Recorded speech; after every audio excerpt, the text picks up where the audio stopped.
Hello, welcome to my live today on YouTube. It is Friday the 10th of October, 6 p.m. UK time, and I'm going to be here for up till 2 hours. So depending on whether there are many of you are not on that live, I intend to stay up till 8 p.m. And for those who don't know me, I am a therapist and coach, and I come both on YouTube and TikTok every now and then, but YouTube for sure, to give advice, recommendations, suggestions, and talk about anything related to mental health, therapy, psychology, human behavior, mindset, mindfulness, and even a dash of spirituality for those who are so inclined. And so I'm going to get started the way I always start, by reading and commenting on some of my own posts. And hopefully by the time I'm done, some of you would have found some inspiration to ask me some things about you. So let's get started. The first post that I put out yesterday on TikTok goes like this. You can react to the world that you have created, or you can create a better reality for yourself. And so the idea behind this is that we create everything about our reality. And a lot of people will find it triggering if they don't understand the mechanisms of the mind and say, how dare you assume that I'm creating all of my problems? But if we can understand that it's all happening first at the subconscious level, and so we are not consciously choosing it, but also, just understanding how things go, then we needn't react to that. But essentially, whatever we are experiencing in our reality are things that we have allowed to continue or that we have created ourselves. And if we react to that reality, it's similar to us being unhappy because of our reflection in the mirror.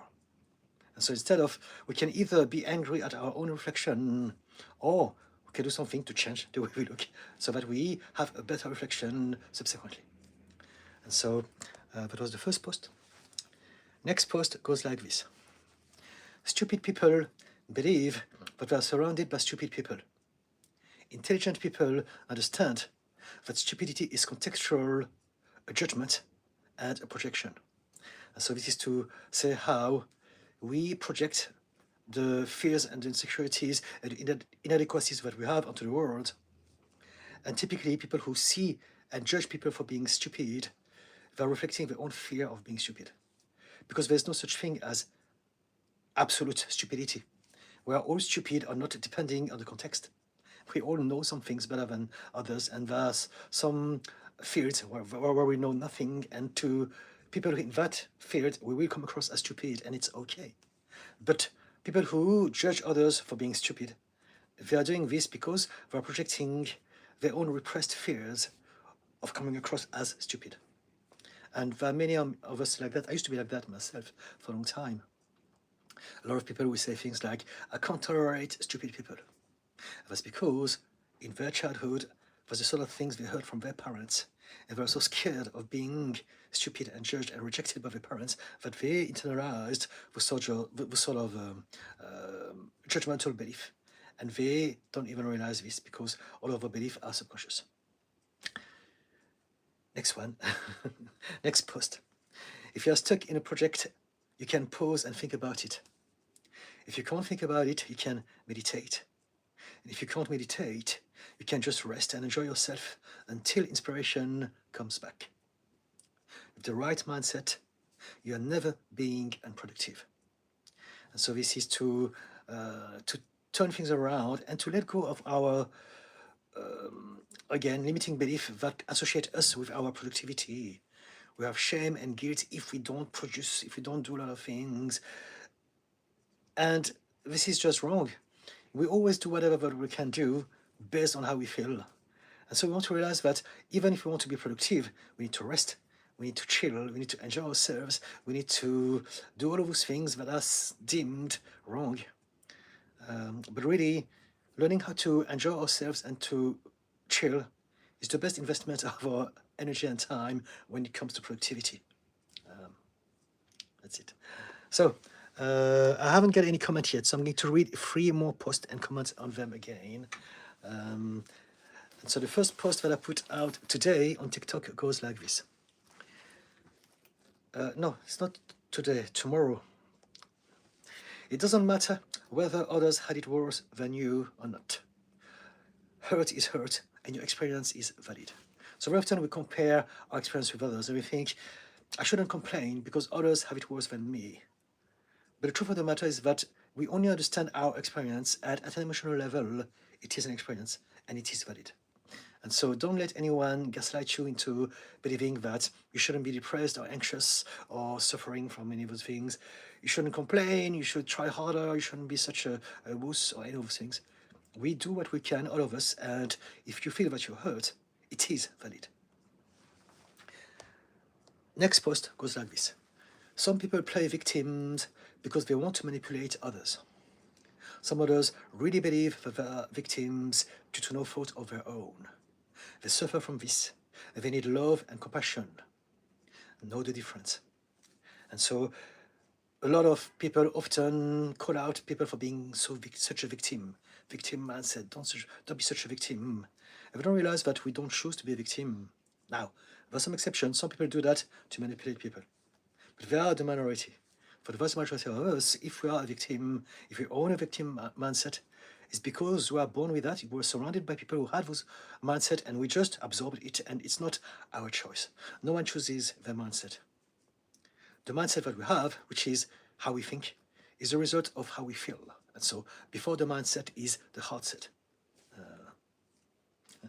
So if you see someone who has a victim mindset, who is always complaining, feeling that the world is always going against them, if you can, show some compassion.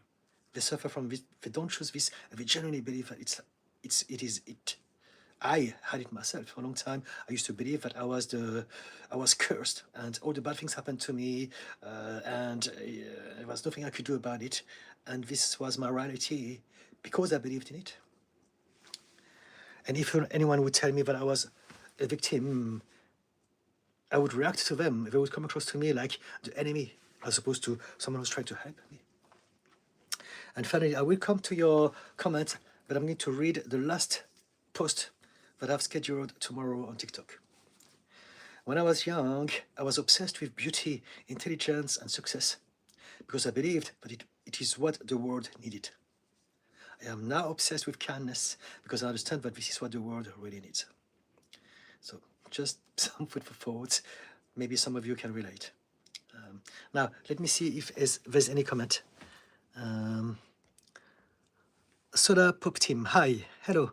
Soda Pop, are you okay? You're alone? I'm not alone, I'm very okay. Yes, let's see where that conversation takes us. Gegmeth, hi. Baby Saja, hi. Gegmeth, how are you today? I'm all right, I'm very well. I had a very busy day, but I wanted to make sure that I come here on YouTube and give people a chance to interact with me. If there are anyone around interested in that. I like your shirt. Thank you, Game. Is there anything you'd like to talk about, guys? I'm a therapist, and I can talk about anything, again, to do with depression, anxiety, procrastination, addiction, anger issues, self-sabotage, low self-esteem, overthinking, any of those things and more, relationships. Just hit me and I can explain the mechanics of the mind, as in why people behave the way they behave, and maybe bring you some clarification into some issues in your life today. Thank you for the little heart. If I don't have any more questions, I'm going to read 3 more of my own post.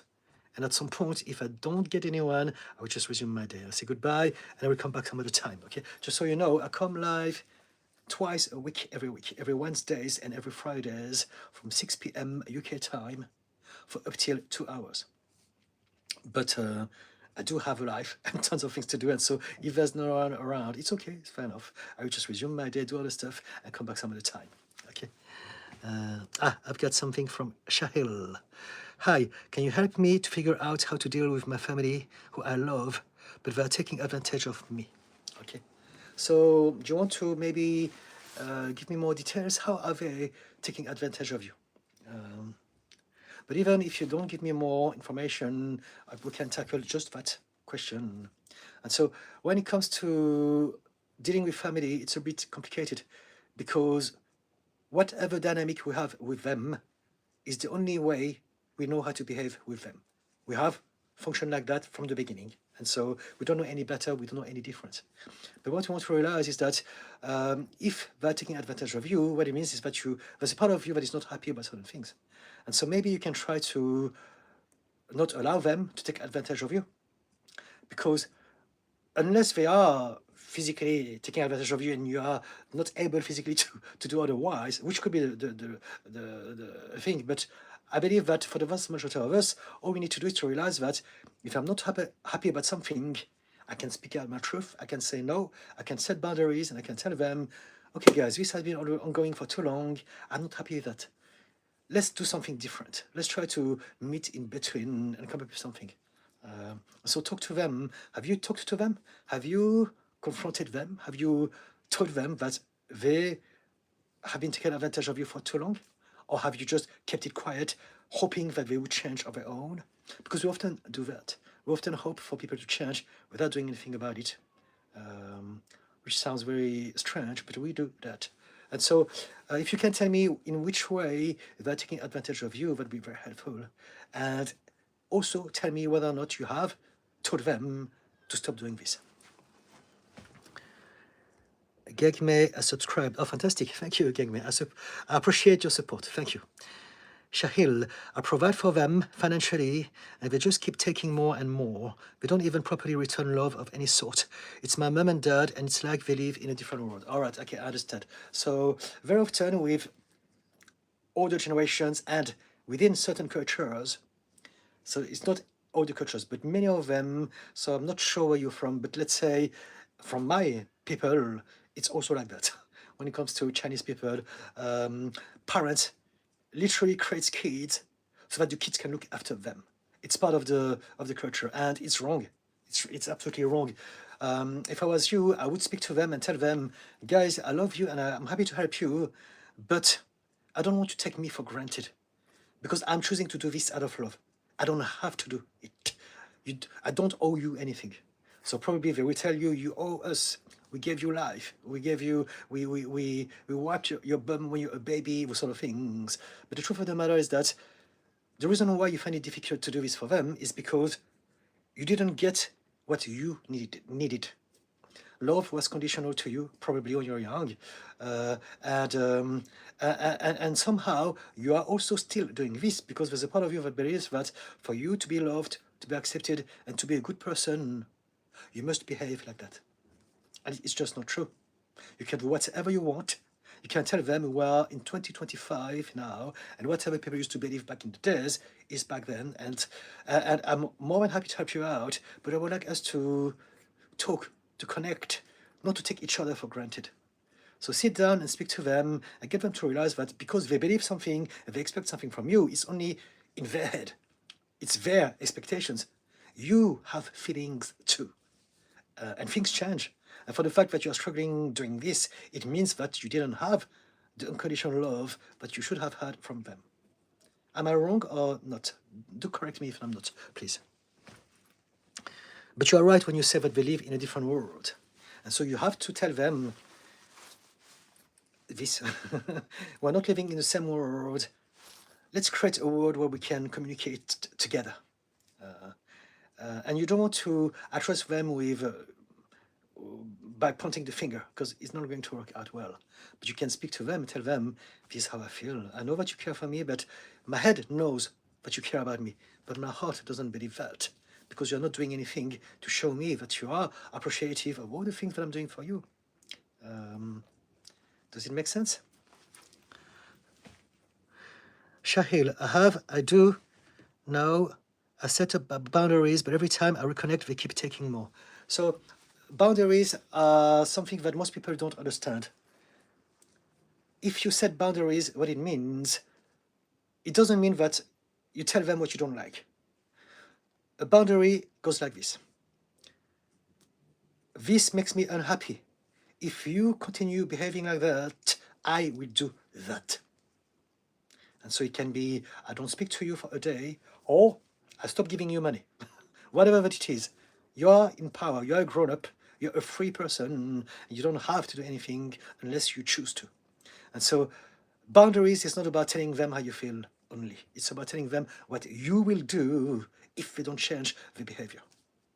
And so that's why when you say, I set boundaries, but every time I reconnect, they keep taking more, to me, it only means that you are just expressing how you feel, but you're not doing anything. When it comes to family, especially, again, the relationship that you have with them is all that you know. So it's the only normality that you have. And so the only way for them to learn is to see you applying the boundaries. Until you do that, it's not going to work. Nothing that you say is going to make a difference because they know that they have you under the thumb. It's always been like that. So why change? Why feel that there's a danger in any way? So do tell them what you're going to do, come up with something, and then apply it. Show them that you mean business. And that's when, only then, that we realize, there's something now. And we start to think and change, hopefully. Shahil, you are correct. Okay, thank you. Okay, so they didn't love you unconditionally. They only loved you if you behaved in a certain way. If you were the top of the class, if you went into that career, if you're a doctor, an engineer, or those sort of things, which were not necessarily something that you may wanted to do originally. And now you're still behaving like the child who wants to be loved, the child who wants to make his parents proud. Is that correct? You don't have to do anything. It's nice to be kind to people, but if you feel wrong about it, don't do it. Or tell them, again, I'm not so feeling so hot about that. And so let's talk about this. And hopefully you come up to some sort of common ground where you can build something together from afresh. Yes, you make 100% sense. Thank you so much, Shahil. Shahil, I do set boundaries in the way you're explaining. I didn't speak to them for 2 months and provided in the background it was my birthday yesterday and I felt alone, so I spoke to them and it repeated. So this is the thing. Boundaries, you don't speak to them and you keep doing this. If you go back to it, you're coming back to your boundaries. You're failing it. What did you tell them? I don't speak to you ever? Do you still give them money? Do you still send them money? This is the thing. The boundaries is about you sticking to it. If you come back to them, you are basically sabotaging your own boundaries. Don't go back to them. If you feel lonely, find other people. If you feel lonely and you're going to speak to your parents knowing that they will treat you badly, you are choosing to be hurt, essentially. Choose other people. If you're lonely, find some friends. Find some people with whom you don't have to do anything. So, people who appreciate you for who you are.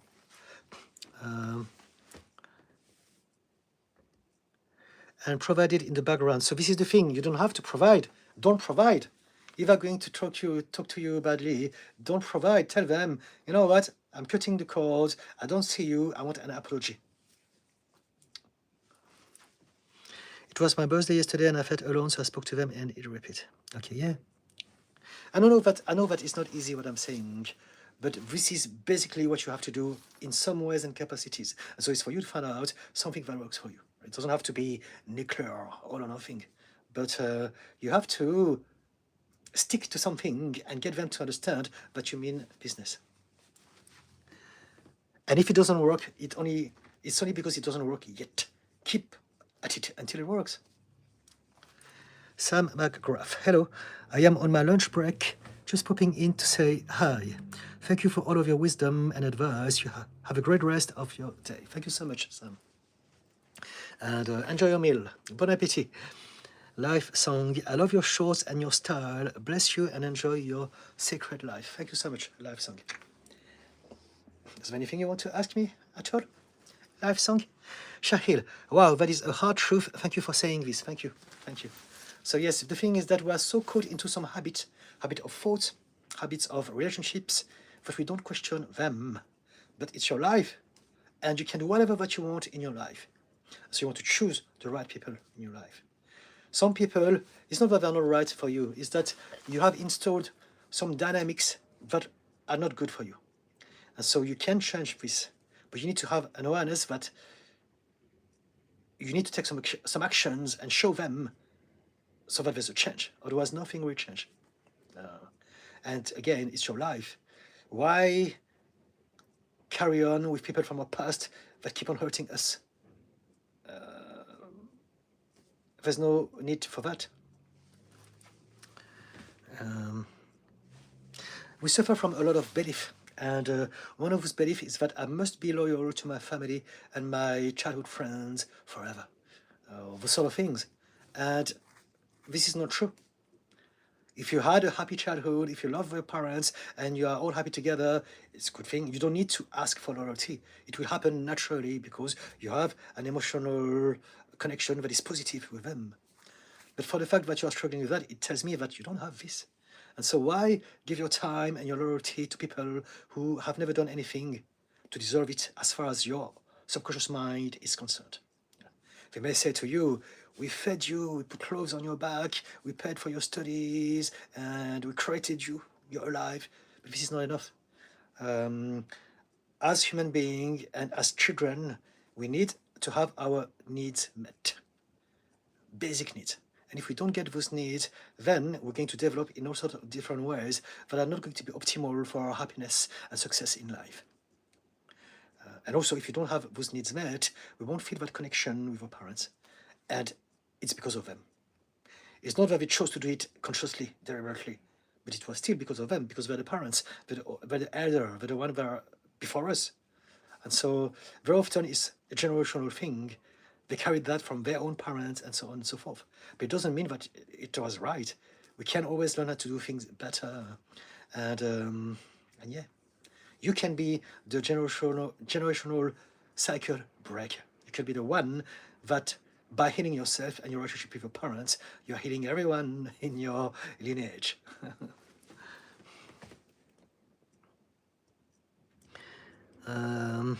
Forrest Berger, thank you so much for taking your time with us today. It's quite appreciated. Thank you so much, Forrest.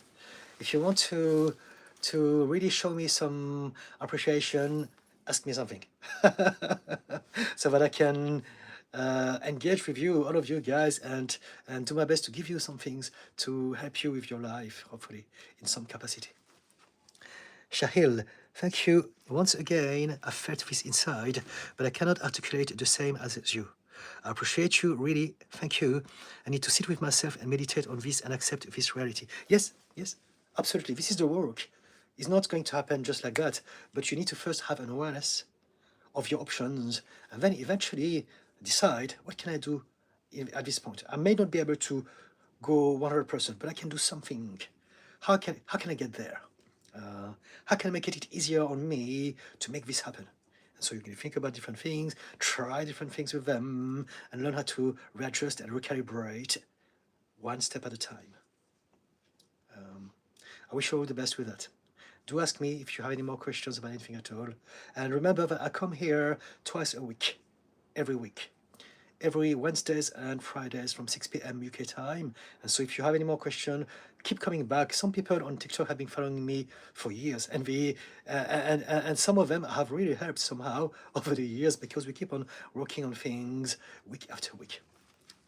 So bear this in mind. And also, whatever we talked about is going to stay on my live streams section on my YouTube page. And so if you want to retrieve any information, you can replay that video afterwards. Right? Nechama Gluck. Hi, good to see you live again. Thank you. I have a question about regret. Do you have any advice to deal with feelings of regret/fantasy? For example, if I did this 10 years ago, maybe I would be happier, etc. Okay, it's a very good question. Regret is believing that there's such thing as a time machine that we can jump in and go back into the past and change things. We can't. The past is the past, it's gone. We can never go back there. And so this is the first thing to really get our head around. When we regret things, we're hoping, we're wishing, we're praying for a better past. And it's just not possible. Now, how do we make this happen? How can we let go of that burden? By realizing that whatever you've done in the past is the only thing that you could have done then. We like to fantasize that I had the choice, I could have done something else, but you didn't. Whatever you did was all that you could have done then. The moment you realize this, you will accept that it has happened, and you can learn from this. But you can then focus on today and tomorrow. You can move on, as opposed to try to change the past. Whatever happened in the past, whatever you did, whatever you didn't do, was what was meant to happen.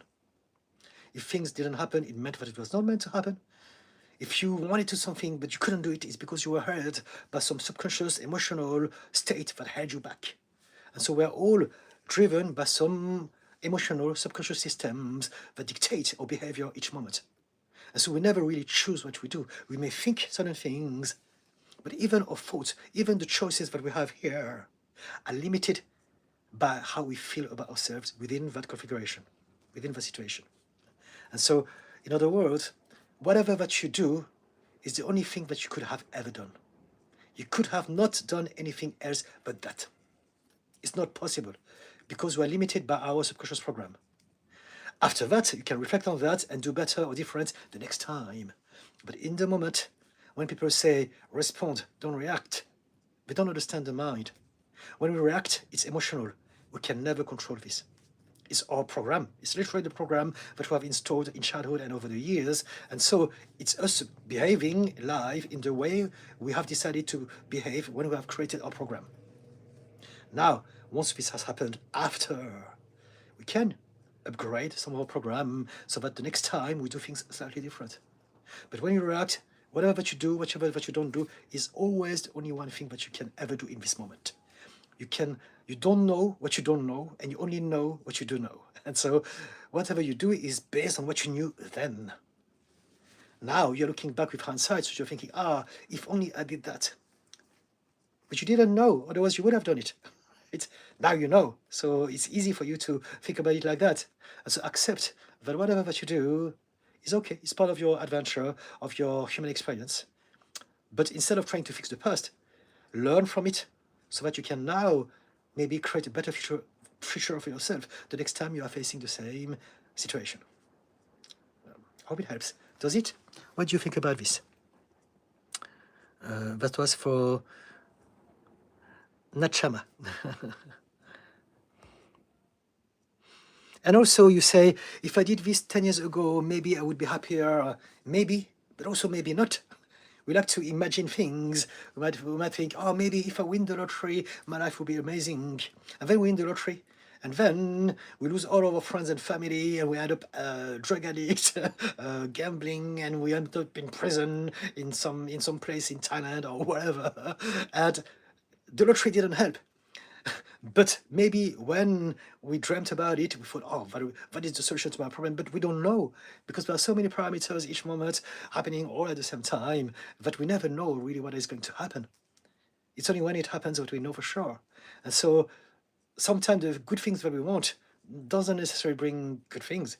Sometimes bad things actually lead us to better places as well. And so, yeah. Pankaj Singh. Why is it compulsory to live? I don't have any will to live. It's not compulsory, not at all. You do what you want. Everyone does whatever they want. In society, however, people don't want to let down people, so we're going to tell them there are laws where you can't do anything about your life. I remember when I tried to unalive myself many times when I was younger, there was some instance where I remember people telling me that in the army, if you try to unalive yourself, because I was doing my probation day, if you try to unalive yourself in the army, then you're actually harming something that belongs to the government. Which is horrible when you think about it. But basically, there's all sort of things that people would say to try to get you not to unalive yourself. But there's nothing or no one that prevents you. Now, the reason why you have not done this is because there's a part of you that still wants to give yourself a chance to explore this life. And so you may not be necessarily happy. You may not be looking forward to the future. You may be in a state of discomfort, pain even. But if you're still alive, what it means is that there's a part of you that still believes in you, that still believes in life, that still believes in luck and hope and faith that things will get better. But it's not compulsory to live at all, not at all. And this is the beautiful thing. It's not compulsory, and yet you're alive. And so, do you want to talk about this? Pankaj, do you suffer from depression? Nechama, message retracted. Lighthouse, I just got here. Hopefully this has not been brought up yet. What to do with a woman who claims there's a demon in her and has physically attacked me? Create a space between you and her. There's no such things as demons. Some people believe in them, so I'm not here to challenge people's belief. But if someone believes in demons to the point where they're attacking you, they are dealing with a lot of problems here, right? They have some problems, they need some help. What you can do at this point in time is to protect yourself. Whatever she has as problems is for her to deal with, it's her life, and she needs some help. But in the meantime, the priority for you is to keep yourself safe. And so if she claims that there's a demon inside of you or her and she physically attacks you, call the police, protect yourself, don't let this happen. Some of us have conditions, we have psychosis, hallucination, and we really believe those things. And that is certainly sounding like that as far as that woman is concerned, just based on what you said.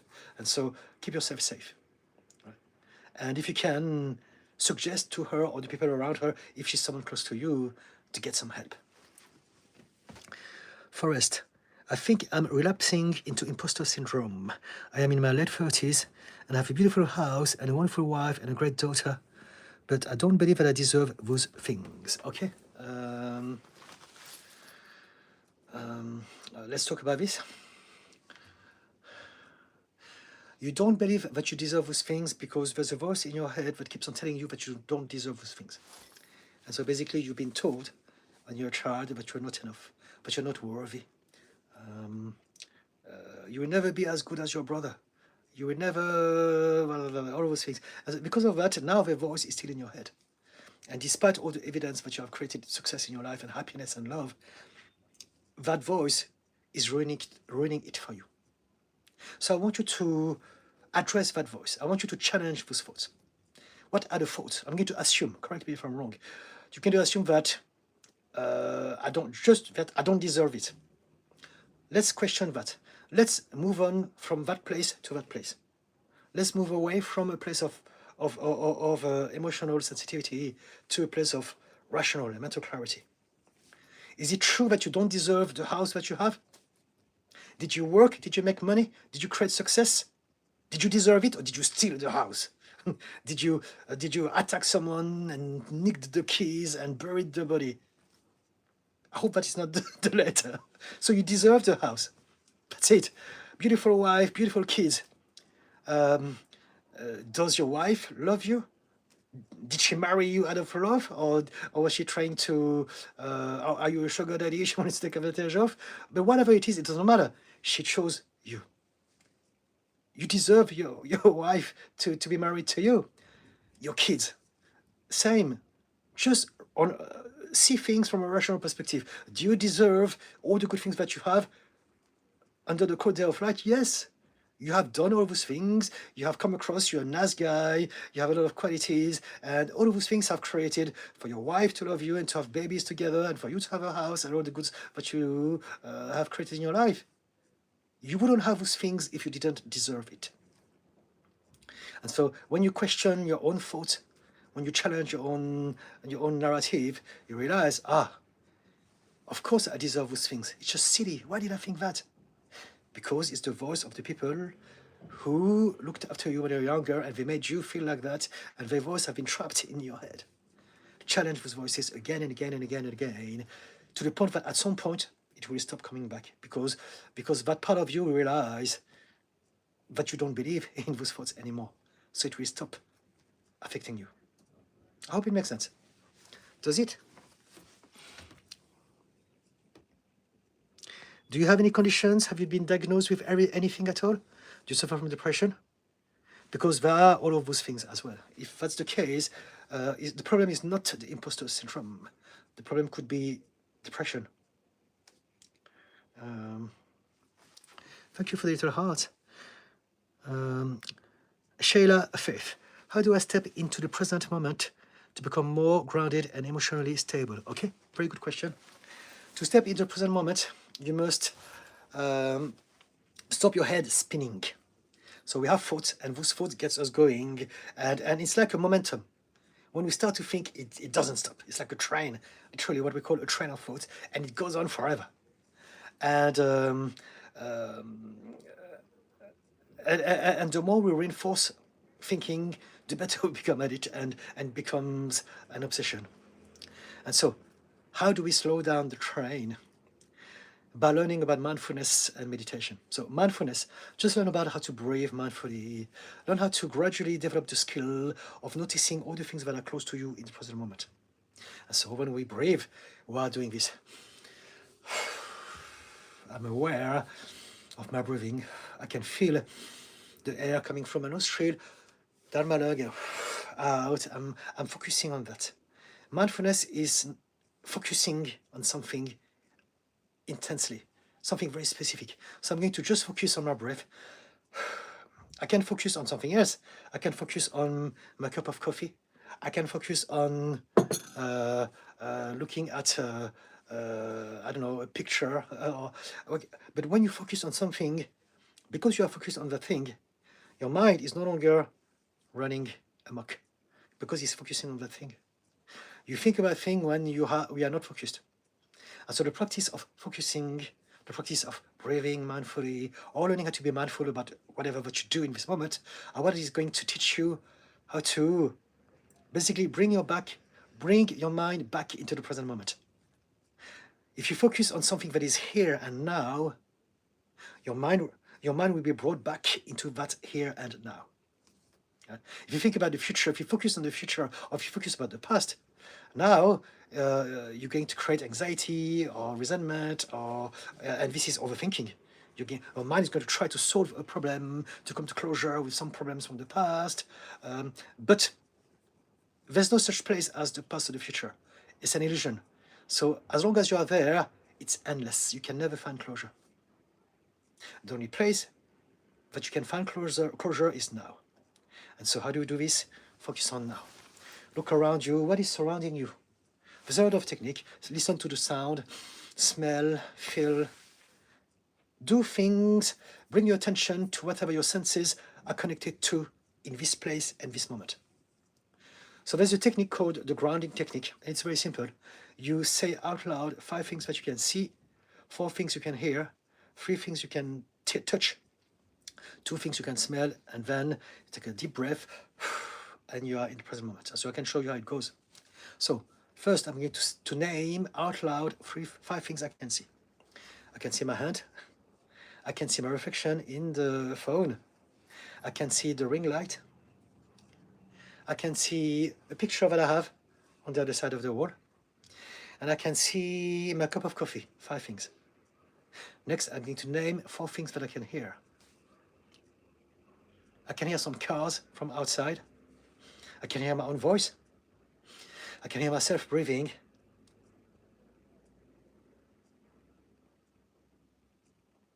And I can hear some people in the street. That's 4. Next, I'm going to touch 3 different textures and name them out loud. So I'm touching my face. This is my skin. I'm touching my shirt. That's 2. And then I'm going to touch the porcelain of my cup. That's 3. Next, I'm to name 2 things that I can smell. Coffee. And then next, my perfume. Finally, I'm going to take a deep breath in, and as I breathe in, I'm going to squeeze all the muscles in my body. And as I breathe out, I'm going to release it all. So it goes like this. Next, I'm going to look around. Is there any danger? Is there any wild animals about to attack me? Is there a burglar trying to break in? Are there some zombies who are trying to eat my brain? No, I'm fine. Let's check my body. Am I drowning? Am I freezing? Am I burning? Am I on fire? Have I been stabbed? Am I bleeding to death? No, I'm fine. Right here and now, everything is safe, and I'm back into that moment, aware of all those things that are around me. And this is how you bring yourself back into the present moment. It's one of many ways, but it's just what came into my mind when you asked me. So try this. Basically, switch on your senses and attach them to whatever is close to you in this moment, as opposed to imagining the past and the future. And that will be how you start the very big practice of mindfulness. Check out mindfulness. There are tons of things you can learn about it, and this is precisely the protocol that teaches people how to be in the present moment. Does it help, Sheila? You want to be more emotionally stable. So this is the thing. The more you learn how to be present, the more this will happen as a byproduct. But if you want me to talk about emotional stability within specific situations, do tell me about them, because this is also another big topic. Nechama, yes, that helps a lot. Thank you, fantastic. I think there's a part of me that is judging my past sense using information I have now. So like you said, I didn't have that info then. I did what I thought was best. There you go. Have self-compassion, self-forgiveness. Understand that this is what you did, because this is who you are. We change each moment. We transform, we learn new things, we have different outlook and perspective of things as we grow older each moment or throughout our lives. So you will always change, you will always be different. Be kind and compassionate to your younger version, even if it's younger like yesterday or a week ago. Nechama, okay, thank you. Someone with a picture of some, I don't know, see what it is. I think it's a monkey. Hello, hello, or a frog. F of François said hello, hello. Didican, you're a very wise man. Thank you for your videos and word of wisdom. Thank you so much, F of François. Sophie Davenport, I feel like I am constantly apologizing for everything I do, okay? Some of us do that. And that stems from the part of you. So basically, when you were younger, you had to. Otherwise, you got into trouble. And so you forgot to upgrade that habit, and now you are still apologizing all the time. Sorry, sorry, sorry, sorry, sorry. And a lot of us are like that. I know a lot of people who are always like that, and they don't realize that it's just an old habit from the past. Because back then, they had to. But now, you don't have to anymore. You don't have to apologize for everything. You are safe. You are a grown-up. You can deal with things in many ways that don't need you to people please. You don't need you don't need to behave like that anymore. It's a trauma response. It's something that people do when they don't feel safe. And it's a way you regulate your own nervous system. Whenever you say, I'm sorry, sorry, it regulates how you feel in this moment. So you want to upgrade that habit and realize you don't need to do this anymore. So it depends. Maybe you have some trauma that you want to address through therapy. But the main thing about this is that you must realize that you only did this, and you only still do that because there's a part of you that believes that when you do this, you are safer. Avalon Sky, hello. How do you stop people who are sociopathic, who try to harm you when living is not an option? I've ignored, fought, and befriend them, but nothing works, trapped in their hatred. It's easy.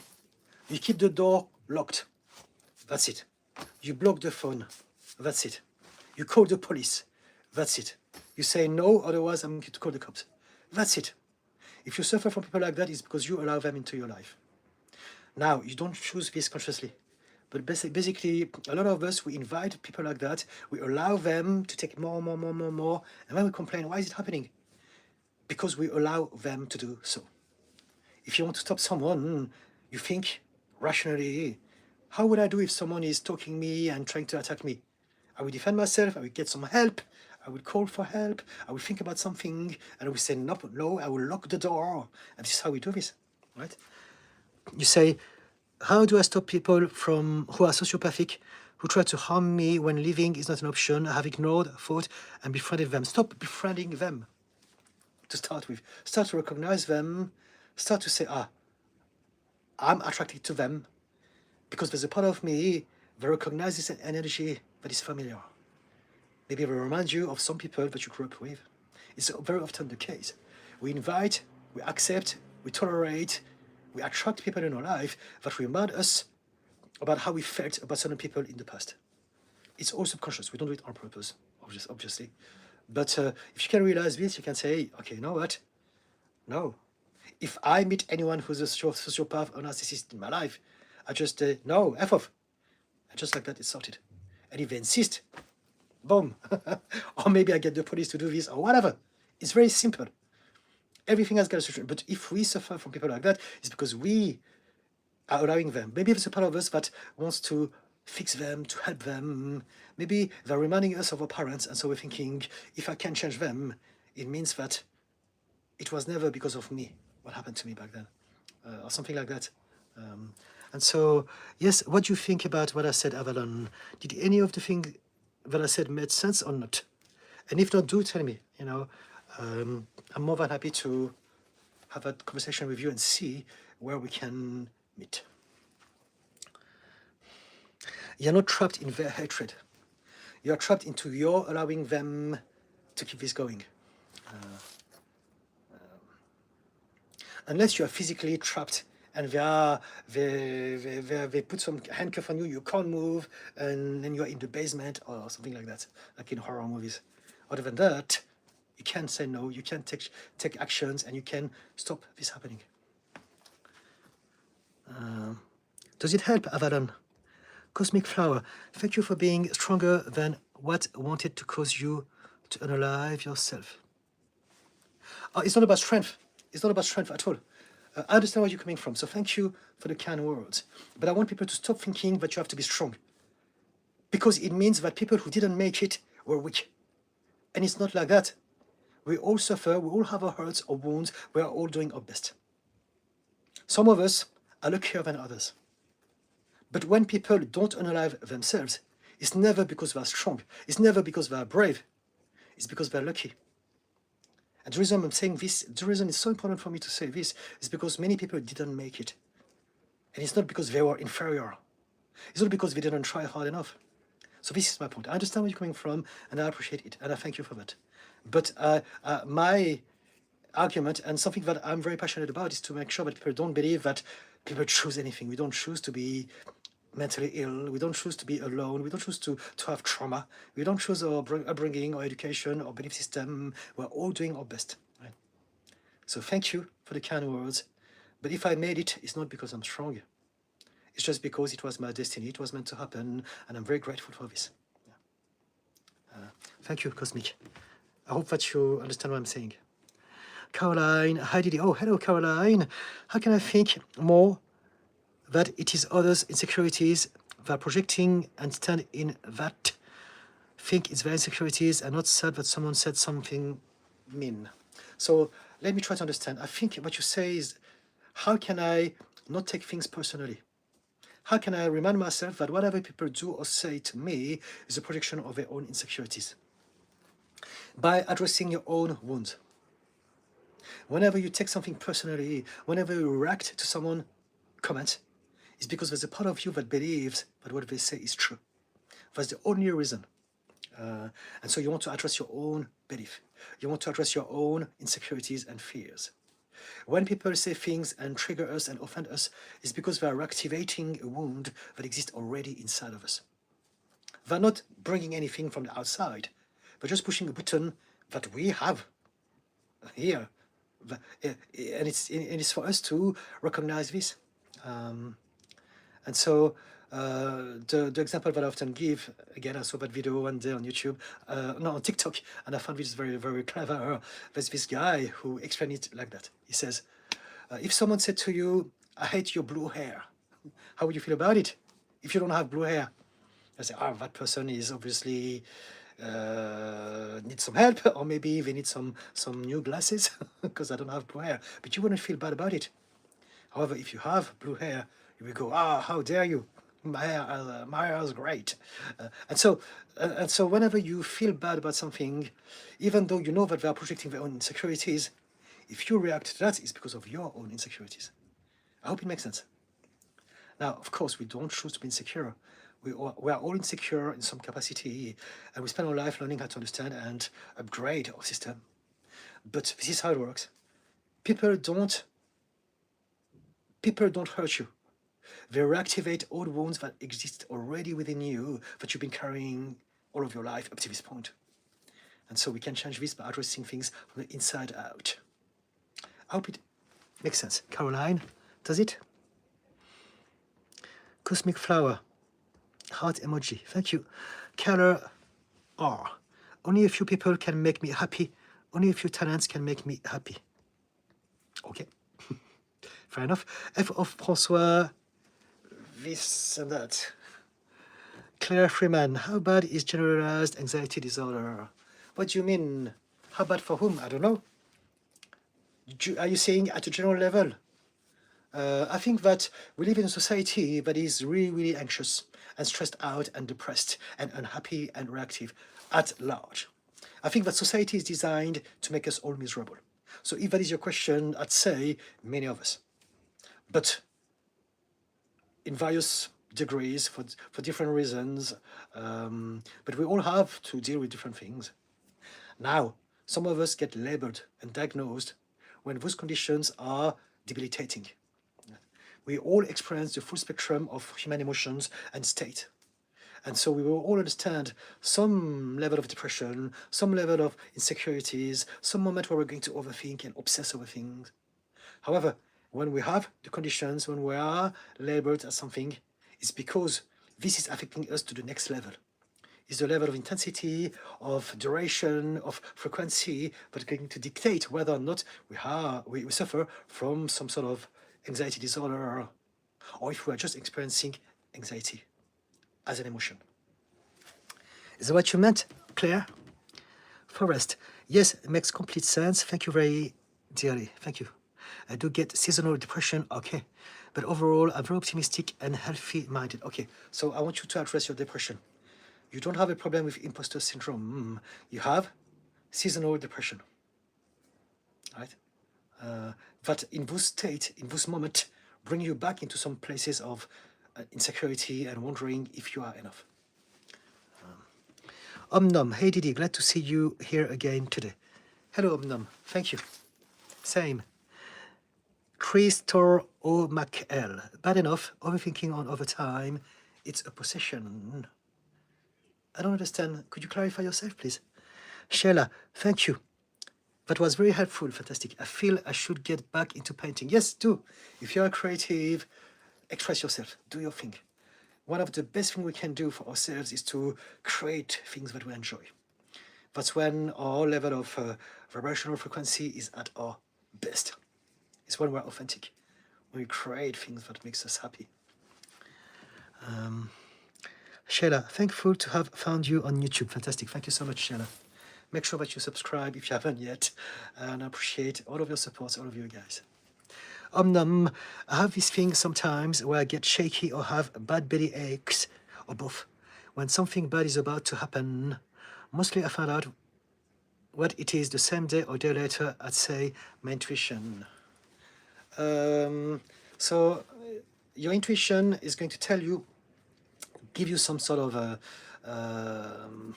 insight about what is right or wrong in that moment. It shouldn't give you bellyache. Now it can be associated, but I think the bellyache, anything that is physical, is still connected to some emotional state. And a lot of us will have this. If we've been through some sort of trauma or neglect in childhood or body, we create some associations.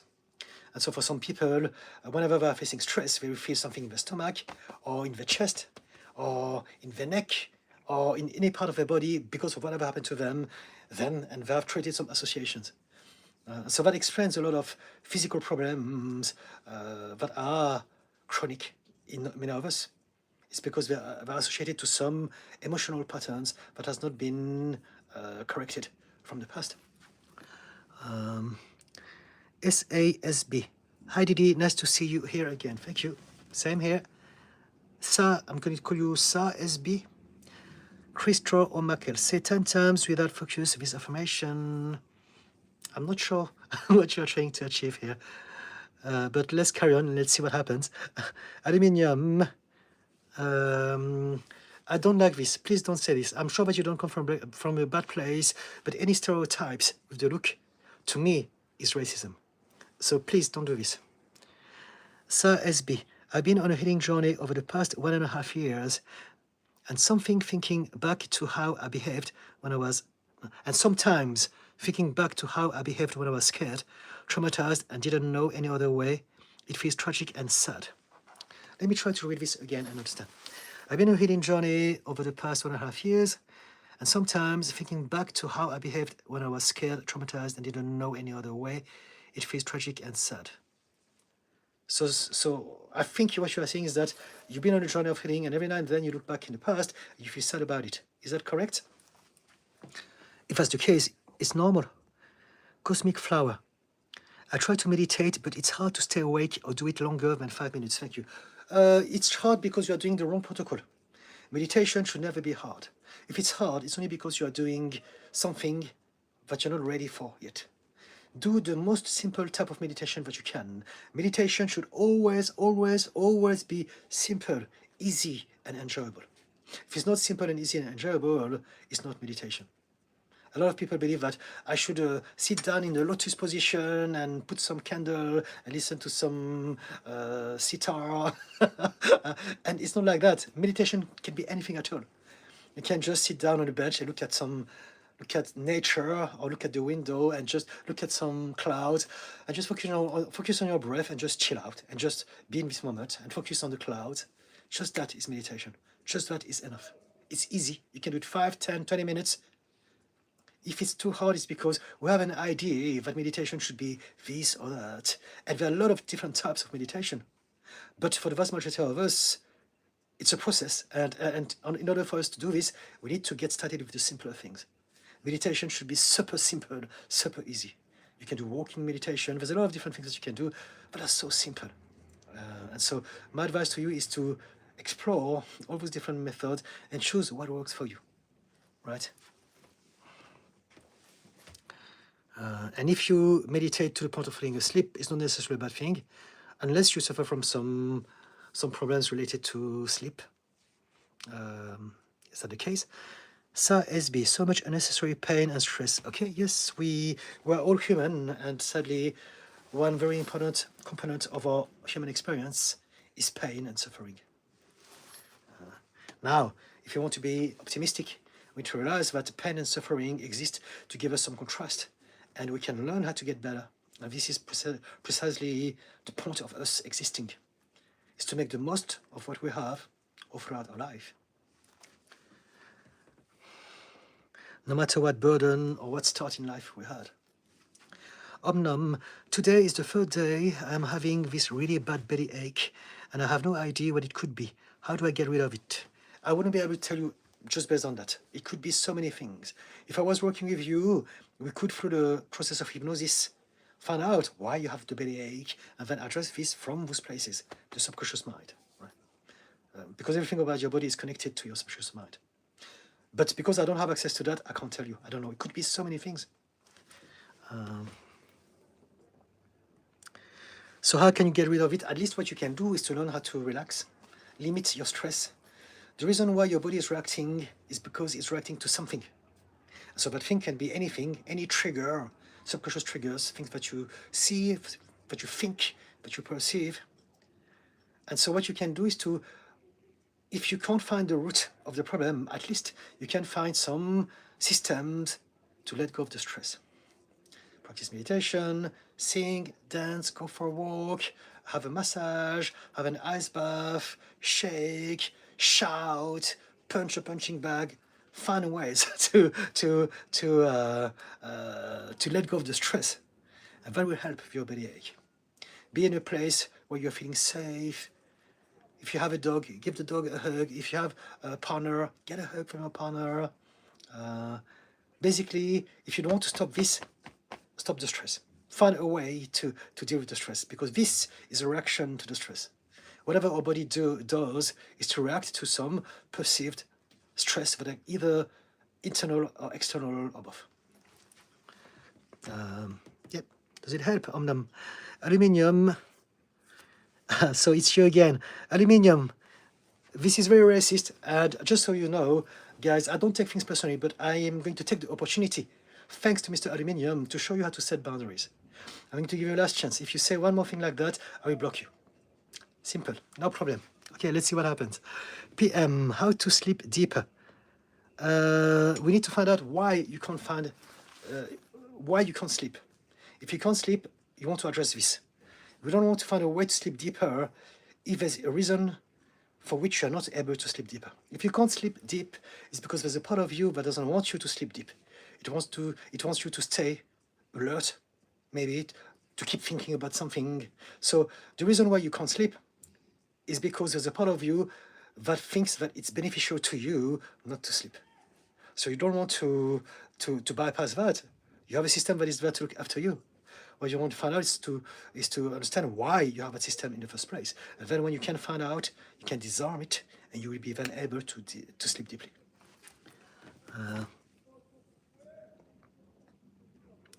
Bottom finger. It's a different language. I don't understand. I'm sorry, I only can read English. PM, benefit of opening windows at night when sleeping versus closed. The room has very less hole for air. So yes, if you want fresh air, absolutely. So those are basic stuff. I'm talking about people who have some problems because of trauma, because of conditions, because of hormonal dysregulations, any of those things. Now, if you are telling me you live in a discotheque, there's a lot of music and noise all the time, I would tell you, address this first, right? And so, yes, the basic things, keep away from your phone, make sure that you don't drink coffee before you go to bed, and make sure that your room is dark and cold, and with fresh air if possible. Yes? Yes. Chris Sizi. Wow, I have never seen so many people in one place asking the question. I wish I had answers too. Okay? It's Fab. Are you Scottish? No, I'm not Scottish. What makes you think that I'm Scottish? Do I look Scottish? Are there many Scottish people that look like me? I haven't come across them, but no, I'm not. Mick H. I try only to be angry with thoughts that makes me angry. Okay, we can talk about this if you want. I'm not sure what you mean, but I'm very well versed when it comes to the topic of anger. Because of my conditions, I used to be angry all the time for 38 years. And now I'm very happy and peaceful. Okay, it's Fab. You know what? I'm going to block you guys. That's enough. I think there's more and more. I don't know if it's a little gang of you, but it's very simple. When you meet a troll in real life or online, it's so simple. All you have to do is to block them. I'm going to do this now. Okay? Hide user on this channel. Bang. That's one gone.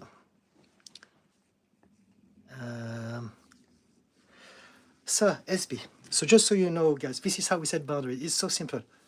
Anyone, we allow people to abuse us or take advantage of us, and all we have to do is to say no or to block them. It's very, very easy. Please learn from that, everyone. So SB, learning about nervous system completely shifted my perspective of strength and weaknesses. It really is about your circumstances. Yes, absolutely, absolutely. There's no such thing as strong or weak. This comes from an old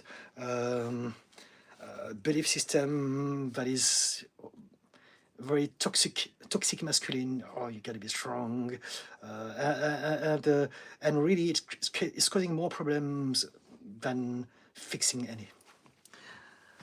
Sarah Contrin, some emoji. Dalai Labu, oh hello. Why does looking back at my trauma give me this sense of coziness? Sorry, my watch is telling me that it's time for me to post my third TikTok post of the day. So just bear with me, please.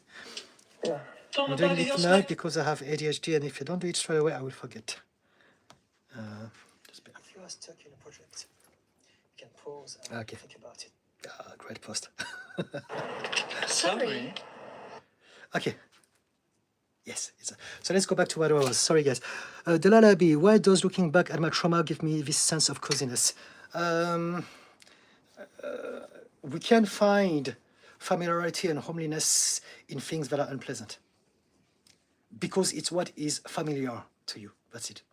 Sometimes it feels cozy to be depressed because we've been depressed all along. Sometimes we get addicted to anxiety and panic attacks because it's familiar, and so we're expecting that little rush of adrenaline or like a fix if we're a drug addict. And so we get addicted more or less to our internal biochemistry. So whatever we felt for a long time, if it's still ongoing and we are still alive, it's our normality, it's our familiar. And that's why maybe when you look back at your trauma, there's an element of coziness. But you don't want to go back there. You know that you can actually change. And when you change, at some point, you will have changed so much that you won't feel that anymore about those things. Because you would have created new associations to better things in your life. Honeybeer, thank you for your advice from last week. Fantastic. Thank you, Honeybeer. I sleep a lot better. Oh, fantastic. And have more peace in myself. Yes, thank you so much, Honeybeer. Yes. Those are the reasons why I'm doing what I'm doing. Thank you so much. Thank you. F of François. Fact. Yes. F of François. Very wise man. Thank you. Jason H. Some face emoji with a smile. Caroline. Thank you, Didi. Thank you, Caroline. Mama first, RTT therapist. RTT stands for Rapid Transformational Therapy. And it's what I do. It's a system that involves hypnosis, regression, and belief reframing at the subconscious level.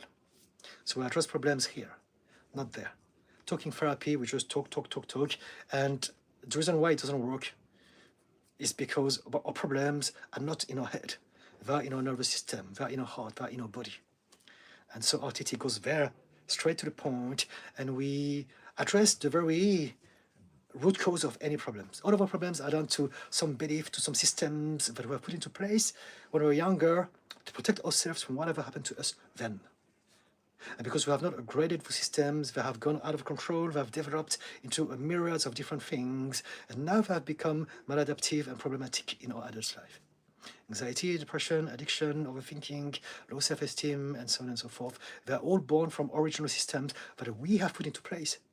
Because back then, it made sense to us. Kay Stevens. Oh, hello. Hi, Didi. Good to see you. Sam here. Thank you, Kay. BW. Hello from Belgium. Hello, BW. Crizzle Sizzle. I'm only at the beginning. I had to move. And now I need to be able to socialize.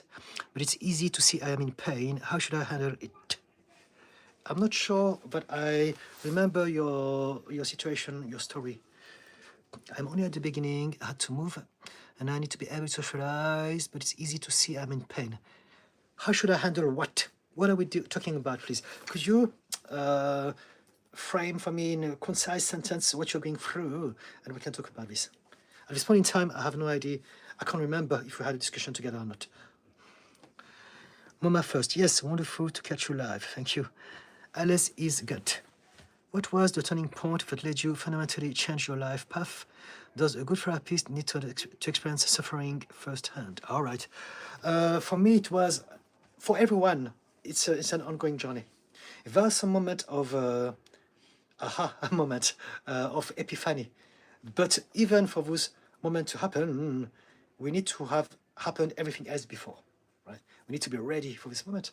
And so I don't see it like what happened from the outside into your life that changed you. We have always been in the process from the inside out to discover life and go through things and change. We change every day all the time in some capacity, even if we're not aware of this. And then it's just the process of life. And so there's not really any turning point. I think that all of us, when we suffer, we all want to be better. We all want to heal. We all want to fix ourselves. But just that we don't know how to, we're overwhelmed, we're preoccupied with surviving, and so we don't think anything else. But we all want to get better. So it's not like there's a turning point. We're all doing our best, and at some point, we have more and more information, luck, and things start to shift gradually. And for some of us, now we come across some people, some things that help us to change greatly. But my life path has always been, this is the thing, people say your life was bad and now it's better. But I don't see it like that. I believe that this is my life. Everything I've been through is my life. My transformation is my life. My getting better now is my life. Whatever happens to me tomorrow and after tomorrow and for as long as I'm alive is my life. It's the whole of it. It's not like there's a good life and a bad life. It's just life. And the process of life is to make the best, to make the most of what we have, regardless of our start in life, regardless of our baggage, regardless of our trauma and wounds. I hope it makes sense. And you say, does a good therapist need to experience suffering firsthand? is not that they need to experience suffering. We all do. But we all have different specialism. And I believe that people who are the best at their job are people who have been through the battlefield and they came out of it. Because those people, like me, I remember how it felt. I remember everything. Whenever I'm not sure about something, I just meditate, and then I remember, oh my gosh, this was like it sucked. Okay, now I know how to address this. Because we are human beings, and we are fundamentally creatures of emotions and feelings and sensations. And so all the intelligence in the world is not enough. You need to have felt things. And so suffering is not necessarily how I would frame it, but I'd say we need to have felt a lot of different things. But at the same time, the reason I'm saying no to suffering is because I don't want to glorify suffering and hardship. Gosh, there's some people screaming in the street. It sounds very, very, very heated and very nasty. I hope we found a solution to that. Anyway, so yes, to be honest with you, I'm going to be straightforward. The real answer is yes. Good therapists need to have experienced stuff and come out of it. But the reason why I didn't say that is because I don't want to glorify hardship and suffering. I'm still listening to that guy. I need to move away from it. So, Sarah, hello from Arizona. Oh, hello. I'm grateful you popped up in my feed. Hello, Sarah from Arizona. BW, how to go quick in theta brainwave. Why do you want to go quick? If you want to meditate and be mindful, it's about appreciating certain aspect of your physiology and reality instead of making it quick. The very opposite of mindfulness is to want things to be quick. Right? Don't aim for quick. Learn how to understand how, which state what thing will get you to be in a theta waves brain mode state. Right?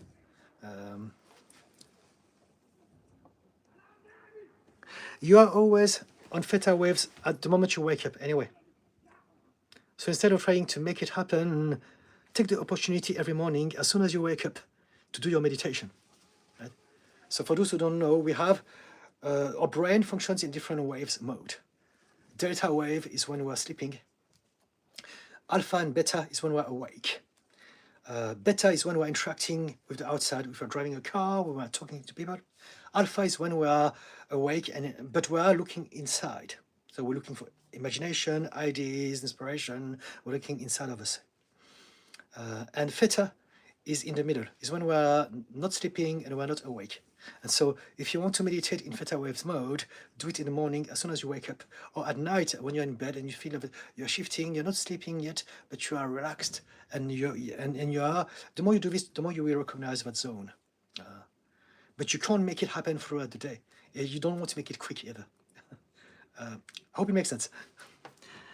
Sir SB, yes, feeling sad at how I behaved in the past, sabotaged, acted in ways that were harmful to myself and others. It doesn't come from shame anymore, thankfully, but just mind-blowing. Okay, so I talked about it at the beginning of this live today. I'm going to leave the video like I do with all my live streams. If you have time, replay it. I do talk about it. Someone asked me about how to get rid of regret, and I do cover it. So I don't want to go back to it again, because I know that it's recorded and you can replay it. So if you really want to find out, do replay that video. At the beginning of the live today, I talk about how to let go of regret. And hopefully that will give you an insight of how to feel better about your own past. Mama first, hug a tree, walk barefoot in the grass. It all sounds very good. Ernst Blofeld, hello. Robotic Rat, hello. Rust Cole, happy to see you thriving and finally free from rehab. Glad you found your peace. I've never been in rehab, but thank you for the compliment. I think I understand what you're saying, because you picked up on the fact that I used to be addicted to classic drugs, but I was not in rehab. I never wanted to rehab. I found ways to heal myself somehow, despite everything. But thanks, thank you. Mama first, yes, spiritual beings having a spiritual experience. Human experience, sorry, it's all right. Life, I wanted to just say hi, apologize for interrupting if I do love your video shorts. You're not interrupting at all. Thank you for your comment. It's appreciated. Cosmic Flower, how you heal lack of confidence and fear of being seen. Because myself, I'm very confident alone. I'm coming, where are you? Did it what I said after I'm very confident alone. I'm confused, I don't understand. Do you mind rephrasing it in a way that makes sense, please? I would love to talk to you, but I don't understand at this point in time. Max Jen, herbal tea has helped me sleep better, could help you. Okay. So there's a lot of things. This is the thing. When it comes to lack of sleep, there are millions of reasons as to why we can't sleep. But very often, it's not one reason, it's more than one thing. And so for some of us, maybe herbal sleep can help a little bit. But to be honest with you, if you have real sleeping disorders, herbal sleep will not make any difference. It can relax a little bit, but it will not necessarily address people who have some chemical imbalance in their brain that gets them to produce cortisol and and adrenaline at midnight before we go to bed. That's something a bit more hardcore. But it's true that for some people, herbal tea can absolutely relax and help them. Ivana, where are you located? London in the UK. Pumpkin Puff, hi Didi, how are you doing today? I'm very well. How about you? Ivana, my son is like that now. I need him on your therapy, okay? So if you want to work with me, on my bio on YouTube, there's a link to my website. Just go there, and from there you can send me an email. We can organize a free discovery call on Zoom and discuss whether or not we can work together. I work online, but my time zone is UK time. So we are in British summertime at the moment. Thank you for the little heart. Omnum, I did mention that I live in an unsafe place yesterday, and I do have a few enemies, but that is going to take months. Thank you for the little heart. But that is going to take months until I get a job and apartment, so I can get the hell out of here. Okay? Okay? Just focus on doing your best, and at some point you get there. And I wish you all the best with that. Sir SB, Didi, when reflecting on a confusing experience, is the story that regulates you the truth, and the one that dysregulates you not the truth / cognitive distortion? Oh, let me try to understand. When reflecting on a confusing experience, is the story that regulates you the truth, and the one that dysregulates you not the truth? Not necessarily. There's no such thing as the truth. There's only our interpretation of what is true for us in this moment. And so we want to choose a better truth. Sometimes the truth is better, sometimes it's not. It doesn't matter. You want to create a belief, a system that gets us to experience something that is kinder and easier on us. Right? I hope that I was clear. If not, ask me again. But there's no such thing as the truth. I know that this is going to trigger a lot of people. A lot of people can't accept this because they can't accept the idea of losing the illusion of control. But there's no such thing as one universal and fixed truth. There's only our experience of that moment based on X, Y, Z, and everyone has a different experience. We live in a bubble, all of us. Everyone is in a different bubble, and there's not a single person in the world that experiences the same thing as you in the same moment. It's impossible. There's going to be some difference. And so whichever way you see yourself, or whichever way you see your past, it's only a perspective. If you can change that perspective into a better perspective, so that the experience is better, now you have changed the truth in a positive way for you. I'm kind of alert 24/7 even when I go to bed. You can't sleep because you're in a place that is unsafe. That is understandable. If you are in a place that is unsafe, then it's a good thing that you don't sleep so well. When you find a place where you are safe, then you can sleep better. Not all of our problems are bad. Sometimes they're there for a reason. And so if you live in a place that is genuinely unsafe, it's not a bad thing that you keep an ear, open, alert, just in case some bad stuff may happen. But of course, do your best to be in a better place as soon as you can. Bocage, some emoji kissing me, blowing a kiss. Mama first, thank you. Patricia Page said hi. Hello. Kay Stevens, how does one deal with a family member who is stuck in the past and re-traumatizes me? Don't see them. Again, why would you allow them to re-traumatize you? Some people will not change. Accept it and stop expecting them to change, right? If they're stuck in the past, it's their problem, it's their priority, it's their journey, it's their life, it's their experience. Focus on your journey, on your experience, and make sure that you surround yourself with people who are making you feel safe, people who are kind and good to you. And the others, don't. You have your own stuff to deal with. At some point, when you have healed, you may be able to go back to people who are dealing with their problems and help them. But at this point in time, I feel that you have enough on your plate. You don't need to do this to yourself. Yeah. If I stuck into the past and they re-traumatize you, ask yourself, why am I allowing this to keep happening? You deserve better. Stop doing this. Mama first, do you help people online with RTT therapy? Yes, yes. I work online. I used to have physical office up till the pandemic. And then I realized that I could do everything online and it works just as well. And so now I do everything online. It's much easier and gives me access to the whole world, and it's a great thing to do. Niz Jones, hello. Mel W. I'm doing part works in therapy. I have a parenting inner child that tries to protect me from ever dating again, but it's exhausting to be closed off. I don't want to date just to feel safe. I mean, the goal would be to just not be protecting myself internally when I'm not even actively dating. It doesn't feel good to feel scared or something that isn't even a threat in my life right now, okay? So how can I help you? Mel. 5 minutes, Nick. You are fantastic. I love watching your videos. Spot on delivery. Please continue. Thank you so much. 5 minute, Nick. Shredder 13. Thank you so much for your advice. Thank you. Mama first. Would you say the best time to meditate is after waking? Not necessarily.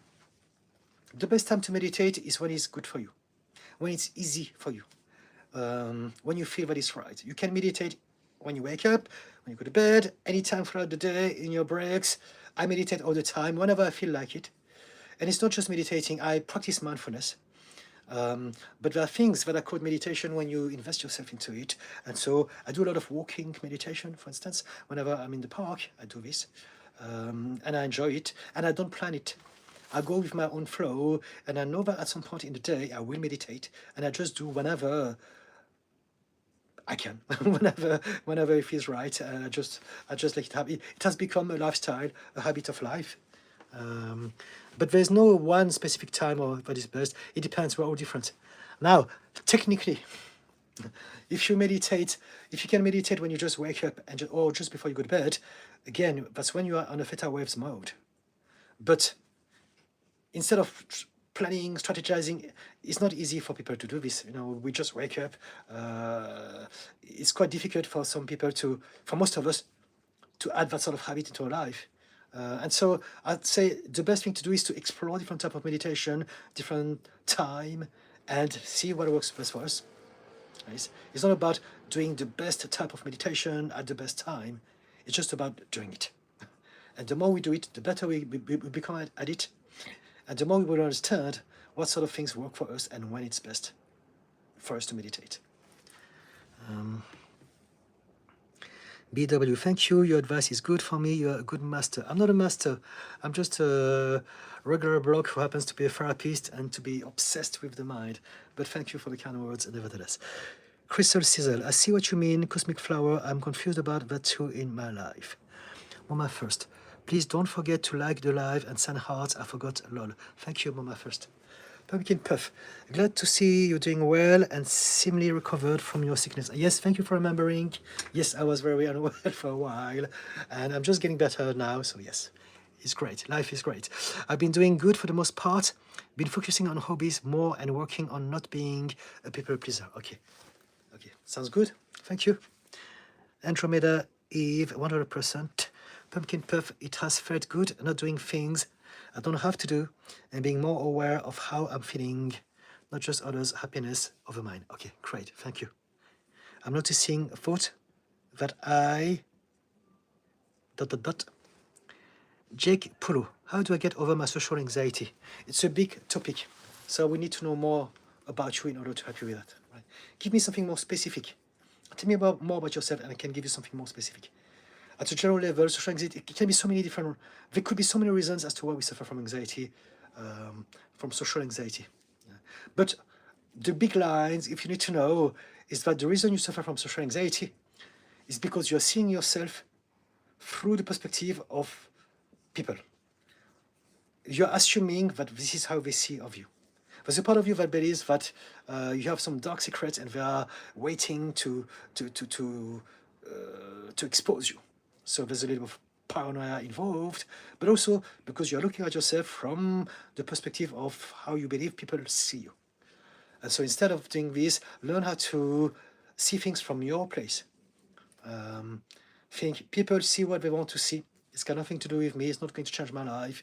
This is me, and I'm going to focus on what I want to focus on what I want to project of myself in this moment. Instead of imagining, I think they're seeing this of me. Realize that whatever they see is a reflection and a projection of their own insecurities anyway. It's got nothing to do with you. So even if some people do think some bad things about you, it's all on them. They don't know you. They're just assuming things, again, based on their own repressed shame and insecurities. Pumpkin Puff, I'm discovering myself in a way. I'm not really sure who I am, but I'm learning, okay? You are becoming. You need to know who you are. You will know who you are by becoming that person. So don't put any pressure on yourself. Every day is exploration time, discovery.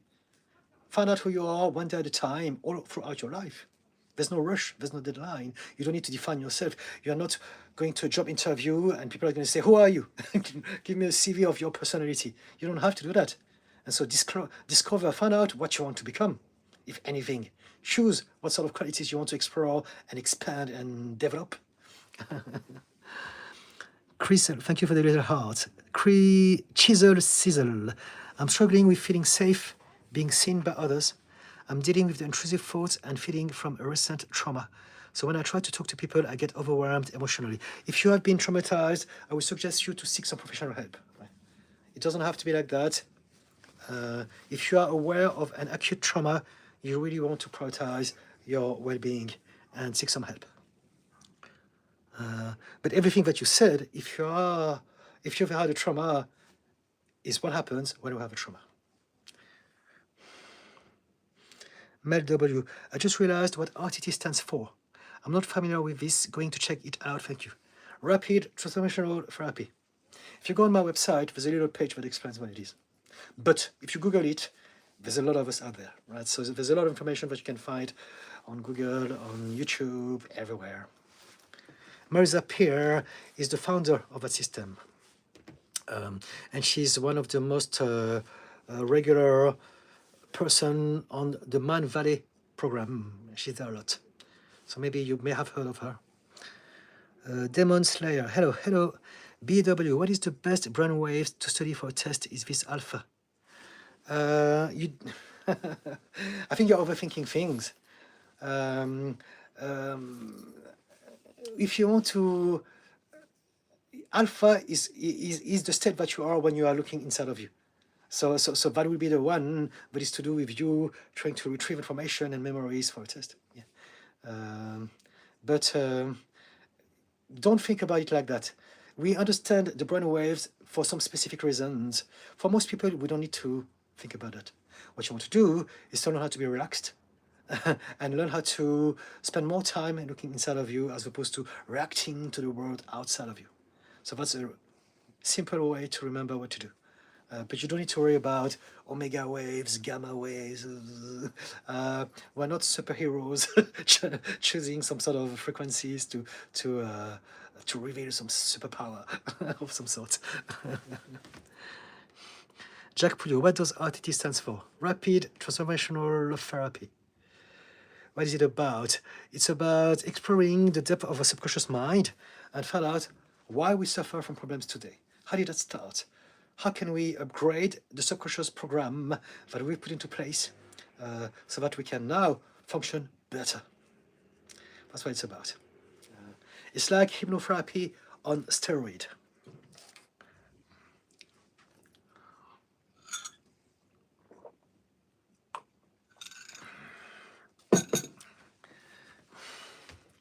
I'm coming to the end of the thread for the first time today. Anyone has got any question they'd like to ask me?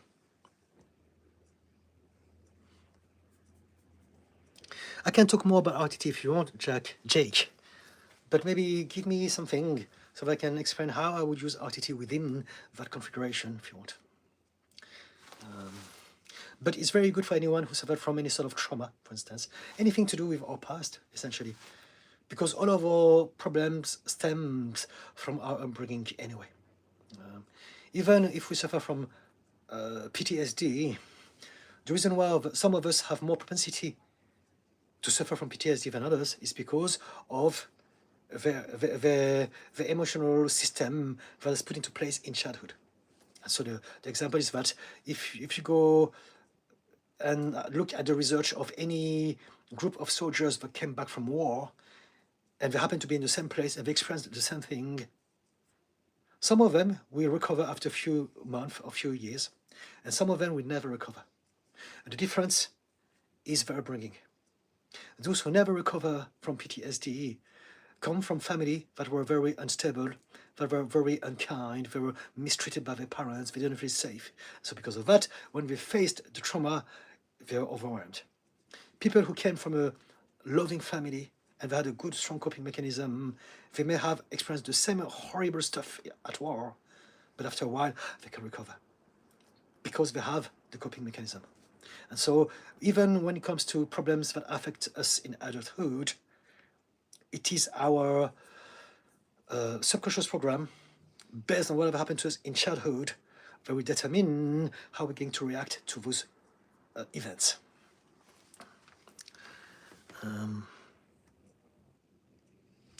Pumpkin Puff. How do I accept myself for how I am? It's a journey. It's a process. You need to remind yourself that you used to love yourself. You used to be confident.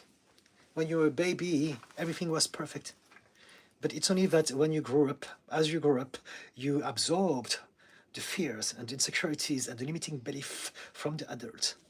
And that has tainted your sense of self. And you forgot how amazing, how self-loving, how perfect you are. And so the journey is to get back to that place, to remember, right? So it's a process. It depends where you are. So I couldn't tell you really what would be the best journey for you, but it's a process of remembering that you are complete, you are supported, you are enough, and you don't need to do anything else to be happy or to deserve the good things in life. But maybe you can start to look at yourself from the perspective of someone who wants to support you. When you look at yourself, instead of looking at yourself and thinking, maybe you look at yourself in the mirror, you may be thinking, oh, I look rubbish, I've got a big head or whatever. Instead, speak to yourself with kindness. You know what? This is not perfect, but it's still nice. And there's something that I like about myself. I like my smile, I like my laughter, I like my good heart, I like whatever. Learn how to appreciate the things that you like about yourself. Try to highlight some achievements, some success, some things that you are proud of. And the more you do this, the more you can expand it on different parts of you, of your life. And you will be able eventually to love yourself more. That's one of the ways to do this. Thank you for the little hearts. Jason H. Just got back. Great to join. Okay, welcome back, Jason. Eric Kaplan. This guy looks 30, but I bet he's 60. I'm 55. But thank you for the comment. I'm having to take this as a compliment. I am 55. Thank you so much. Gosh, I look 30. You've made my day. Thank you so much. I'm very happy with that. Pumpkin Puff. With all the shame and anger that I have within myself, do I need to do something to stop thinking about those aspects of myself? Yes. You need to realize that you are thinking about yourself like that because it's just a habit. You are used to talk to yourself in a very bad way. a lot of shame and anger. Oh, what's wrong with me? Why did I do that for? I should be so ashamed of myself. I am disgusting. Oh, you keep on telling yourself that. It's just a habit. You can change that habit. Everything in your life is a habit. You have habits of thoughts, habits of emotions, habits of reactions, habits of behavior. Just change little by little by replacing it with a better habit. And so if you have negative thoughts about yourself, if you have an inner critic that is always constantly going at you, start to talk to yourself kindly. Realize that that voice that is telling you that you are not enough is just an echo, a reverberation of the people from the past. It's not you. You are not saying that. It's just an echo. If you look here and there, there's not a little version of you. I always say this. There's no little version of you on your shoulder with a stick with some horns going, ah, you suck, you ugly, you stupid, you stink, you smell. No, it's just a voice. And so what you can do is to think of that voice like a recorded tape from the past. The best of Pumpkin Puff 1990s, 1980s, or whatever your childhood was then. And then realize that it's just old stuff about your old self. So what you want to do is visualize yourself, take the tape, destroy it, get rid of it, and then grab the mic, like a karaoke mic, and talk to yourself with love. Tell yourself good things about yourself. I am enough, I deserve the good things, it was not my fault. I didn't choose my trauma. I didn't choose to be bullied. I didn't choose my parents. I didn't choose my conditions. I'm doing my best. I'm a human being. I've done already a lot. And remind yourself of the good stuff. Talk to yourself like you would talk to your best friend. I want you to realize that the way you speak to yourself, you would never talk to anyone in a million years like that. Yet you do it to yourself. Because it's not you. That voice is the voice of your caregivers, of your teachers, of your bullies. And it's still there. So grab the mic, talk to yourself, and tell yourself, give yourself some praise. Give yourself some compliment. Tell yourself, I'm proud of you. Tell yourself, I believe in you. I will support you. I know you can do this. I'm here, I'm with you. I will always have time for you, and I have all the patience in the world. I trust you. I believe you can make it. We're going to do it together. Take your time. You will find the solution. One baby step at a time. There's no rush. I accept you as you are, and we're going to make it better every day. Okay? And again, thank you for the little heart. Andromeda Eve, I'm curious what your opinion is on Western approach to psychology as well as Eastern. I believe that the Western approach of... There's no such... When it comes to Eastern, I think about Eastern philosophy, not psychology. I don't know much about Eastern psychology. I don't know if it's a thing even. I know about Eastern philosophies. Western psychology, however, has really, really exploded in the last 25 years. Now we know things that we didn't know before, and it changes everything. So basically, everything before 25 years ago, most of it was very, very bad, harmful, negative to people. It was medieval, it was barbaric, a lot of things were terribly wrong in the name of science. The best specialists of the world didn't have a clue. But it's only lately, now we have a lot of machines that can scan through the brain and show us exactly what is happening. So now we have a real understanding of what is going on, and things are totally different. And so when it comes to Western psychology, I believe that what we know about human mind in the 25 years has been more significant and useful than in the whole history of humanity. Pretty much anything, most things, up till in the 1990s, for me, a lot of terrible things were still being conducted by professors, specialists, doctors, whatever. So that's why when people say, do you have a PhD? It just makes me chuckle because it doesn't mean anything, not in that field. And so, yeah. But if you are comparing Western and Eastern, I will compare it with the philosophy. And with Eastern philosophies, there's a lot of wisdom that can be applied in psychology. And this is precisely what people are realizing now. Again, for the last 25 years, all the psychology procedure involves mindfulness. Mindfulness comes from Eastern philosophies, from Taoism, from Buddhism, from Hinduism. It's still from that part of the world, and it's not psychology. It's spirituality, it's philosophies, but it works. And so there you go. Kay Stevens, thank you for saying that. Yes, we get too much on our plate. I love your advice. Thank you, Kay. Just G.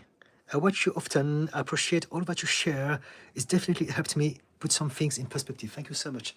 Just G86. Jason H. Makes total sense. Thank you. BW. I was in India a few years ago and have a healing in my spine by meditation. How was this possible? Neurological healing. Because when we meditate to heal our body, we're tapping into some very old wisdom that we are now starting to science. So now there are more and more studies that actually show that indeed you can alter the genetic expression of your cells through meditation. And so a lot of ancient civilizations understood that a long time ago. But now we're starting to science this.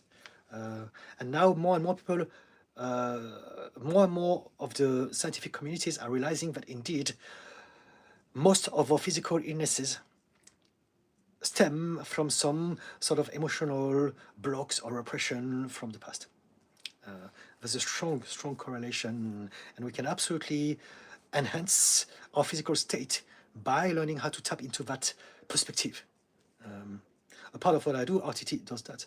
Some of my clients come to see me because of some physical symptoms that no doctors have been able to find out, to find a solution for. And very often it's because it's connected to some deep, unhealed emotional wound. Cosmic Flower. How can I heal a lack of confidence and fear of being seen? Because myself, I'm very confident when I'm alone at home, meaning by myself and around others, I feel like I have to perform and shrink. So you're confident at home, but not with people. If you're at home, you don't need to be confident. Confidence is only when you're with people, isn't it? It's like was that movie. It was a superhero spoof movie, and one guy was the invisible boy, but his power only worked when no one was watching him. So I'm just laughing, but it's similar to that. You need your confidence when you're with people. What's wrong with me to say? I'm just trying to be light-hearted about the subject. But if your lack of confidence is because you believe that you're not enough to be loved and accepted for who you are.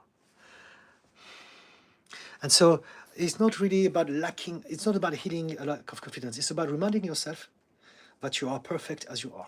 If you can find a way to accept yourself, to appreciate yourself, to value yourself, and to know that you don't need to be liked by everyone.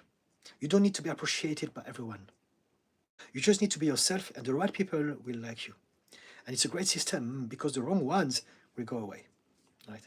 We suffer because we want to be accepted and liked by everyone. And it's just not possible. And so change that. Learn how to be yourself in the knowledge and the acceptance that the right people will see through you and they will accept you for who you are. And the rest, they don't matter. Does it help? I see some little hearts. Angela Moore, hello, I am beautiful, I am wealthy. Yes, you are, Angela, absolutely. Jason H, the inner critic is an echo from voices of the past. Talk to yourself the way you would your best friend. Wow, that is excellent. Thumbs up. Thank you so much. Thank you. Andromeda, thank you for your answer. It already seemed to me that psychology would be the wrong term. Okay. Psychology is what is studied scientifically. Philosophy is more about expanding perspective. It's very similar. To me, philosophy is what existed before psychology. So psychology has an element of studies and research. That's the only difference. Philosophy is just people making things up. However, when it comes to Eastern philosophies, they've been around for such a long time that they had a lot of time to apply it and see how it worked. And so I believe that somehow Eastern philosophy is indeed the best approach to psychology in many instances, and very much when it comes to therapy. Ali Ahmed KRD. You are doing great, bro. Thank you, bro. BW, thank you very much. You have my respect. Thank you so much, BW. Pumpkin Puff, that's great advice. Thank you, Didi. That's correct, that I do blame and talk down to myself. I find it interesting that we run off of habit, but we can seemingly change those habits whenever. Yes, we are literally a momentum. Whatever we do is a momentum of our past, of everything that happened to us up till this point. And so all we need to do is to change the direction of the momentum. That's it. But because we don't realize this, again, something that is very simple and people forget. 95% of our mind is subconscious. Only 5% is cognitive, is conscious. So your head, your brain, your logic, it's only 5%. Everything is subconscious, it's emotional. And so when we are operating on an automatic pilot, what it means is that we are reacting emotionally to the world around us because it's our program, because it's the way we're designed. And that's why we don't realize this, because that 5% of cognitive mind is only busy trying to solve problems, trying to remember who we are as a person, and all those things. But the vast majority of what we do in life is automated. We always do the same things at the same time, in the same way, with the same people. We think the same thoughts, we feel the same emotions, we react in the same way. Even when we have a choice, the choice what we think we have is limited by our belief. It's limited by what we believe we can choose from. Even the choice is limited. And so that brings us to the conversation about free will. And it's true that for 95% of the time, we don't have access to free will. We only have an illusion of it. But there's 5% where we can. And so those moments are when we are meditating, when we are reflecting on ourselves, when we're working on ourselves, and eventually we can get to a place of self-awareness when we have much more input into that program as we are going through it live. But it takes a while to get there, and not all of us will get there.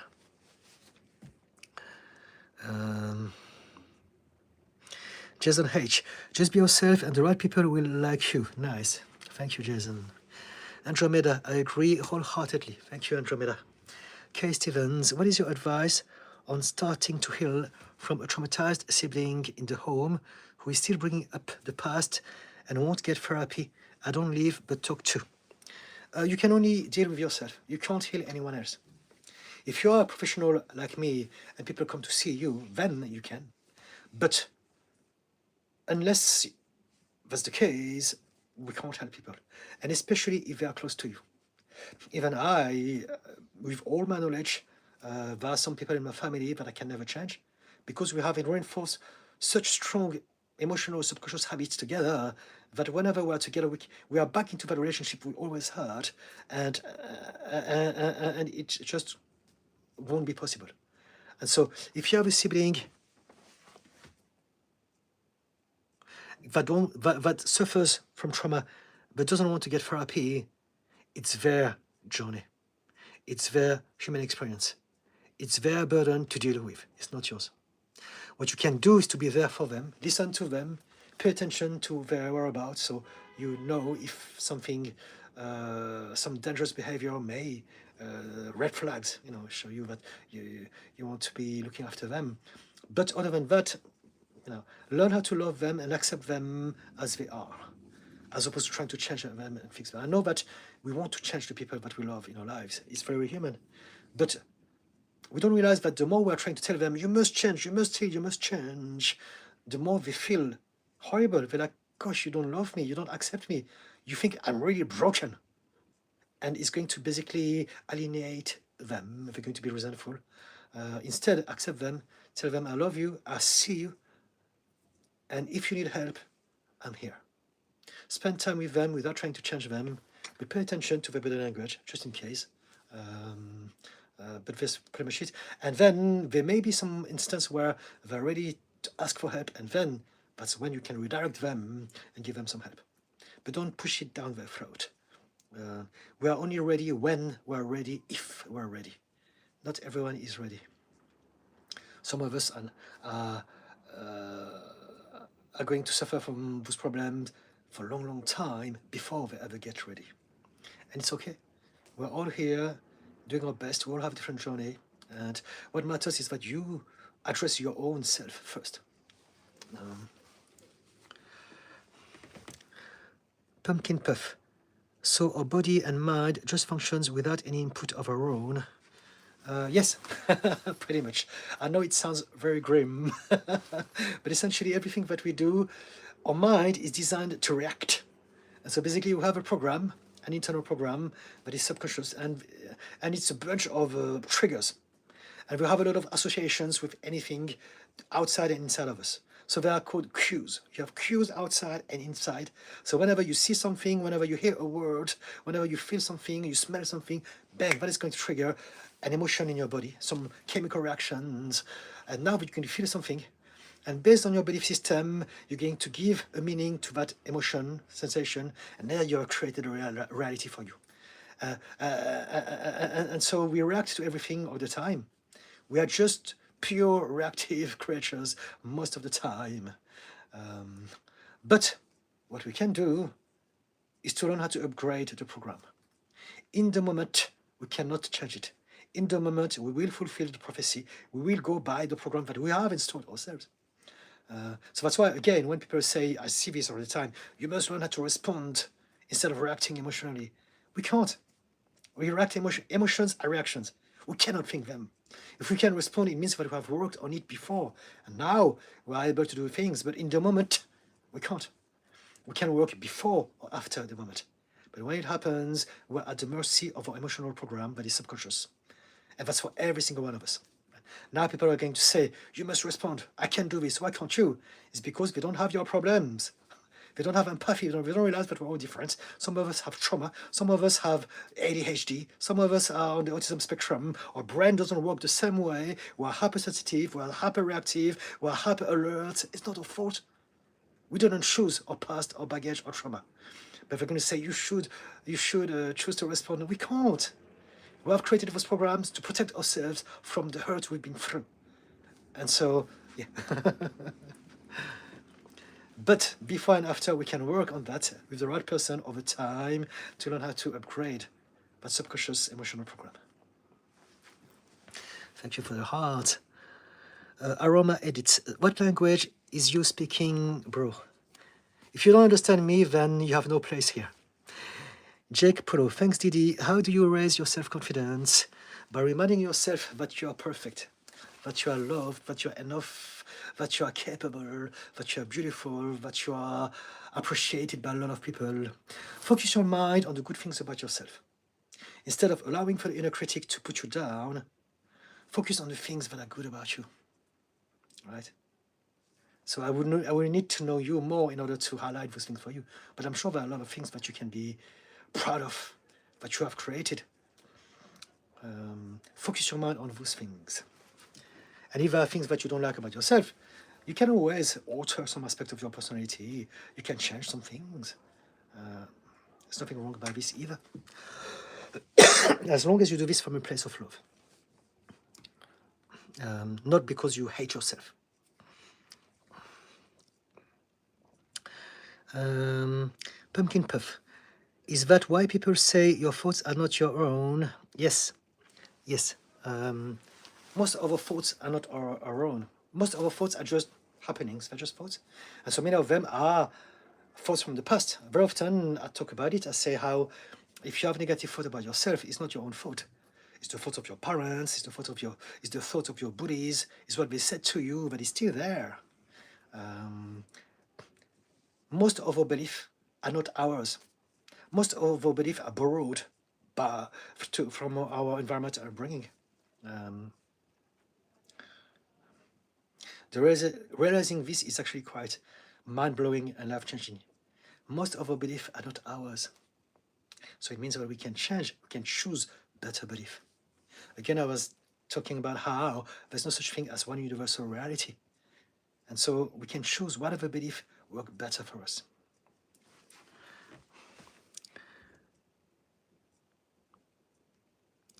Marcella Tarot, thanks. Thank you. Cosmic Flower, thank you. Aroma Edit. you know what? I'm not going to be patient. I'm going to block you. It's just silly. I'm creating a space to help people. People who need some help and advice. There's a place and a time for everything. This is absolutely not the right place and the right time. So I'm going to block you. Okay? Okay, done. Let's forget about aroma and let's move on. Jason, I heard it said when it comes to that inner critic voice, but instead of asking if what it says is true or not, it's better to ask, is this healthy or not? You ask whatever you want. Is it true? Is it useful? Is it healthy? Is it kind? Is it productive? It doesn't matter. Whatever works best for you. If you feel that asking is it healthy or not is better, do this. But if asking whether it's true or not works, then do it as well. It's just about challenging those thoughts and realizing that that you don't have to accept, to believe, to obey all of those thoughts. You choose. They're just thoughts. They mean nothing until you give it a meaning, until you give it some importance, until you decide that they're important, I must obey them. And so what I always tell people is to ask 3 questions. Is it true? Is it useful? Is it kind? And if it's not yes to 3 questions, dismiss it. Move away and choose better thoughts. Honey Tolparov, I agree totally. Okay, thank you. Jason H, how often do you go live? Because this is a very good, healthy thing to be a part of. Fantastic. I go live twice a week. Thank you for asking. Every Wednesdays and Fridays from 6 p.m. up till 8 p.m. UK time. And so we're getting closer to the end now. And so if you like this, subscribe to make sure that you don't miss out on when I put my little scheduled post, you would see it Wednesdays and Fridays. But every Wednesdays and Fridays for the foreseeable future, I will go live on YouTube. Also, all the live streams that I do, I leave them on my page. So I don't know how long it takes to upload, but at some point, you will be seeing the live that I've done tonight, and you can replay it if you want to retrieve any information. Thank you for asking. Thank you, Jason. Marcella, how to anticipate and be calm. How to anticipate what? We can't anticipate everything. We suffer from a lot of anxiety because we want to anticipate everything. The best thing to do is to do the opposite. Accept, surrender, yield, trust the universe, that everything's going to be fine and that you have the ability to deal with whatever comes your way then and there. It's a much better way to do this. Andromeda, what is your opinion on the usage of medicines in therapies without considering person as a whole and not only as a brain chemistry, so to say? I'm not great into medications. For me, we have inside of us everything that we need in order to heal. And there's also a lot of problems to do with the pharmaceutical industry and how they have pushed the drugs on people for profit. And they don't take into consideration how deeply and vastly intricate we all are. We're all so different. And so I know that there's a place and a time for everything. Some people do well with some drugs within some phase in their life, and it's okay. But I personally believe that we can all find solutions to our problems without drugs. And this is what I do with RTT, with my system, with my mentorship, using that system. Pumpkin Puff, yes, I'd love the upgraded human program, please. Yes, well, come back regularly and ask me, and we can work on this together week after week. Asked Fox, what if you feel your inner critic is just a reality? There's no reality. There's only the reality that you create for yourself based on the belief that you accept. There's not one true reality. There's only your experience of that moment that becomes your reality because of your belief system, because of your emotional filters, because of your perception of that reality. And so your inner critic is just a nasty version of you that is there to protect you out of fear. It wants to help you, but it's nasty because it comes from a place of fear. So very often your inner critic is the echo of your parents or your teachers. you're not good enough, you must do this, life is hard, you must try harder, you must be strong and brave, and it's coming from a place of fear as opposed to coming from a place of love. Follow your intuition, trust yourself, you'll be all right. You don't need to live in fear and paranoia. I must be stronger all the time than anyone else. This is just very, very toxic. And sadly, society is designed like that. And that's why so many of us suffer from mental and emotional imbalance. Hardship, hard, bad, toxic people, bad people.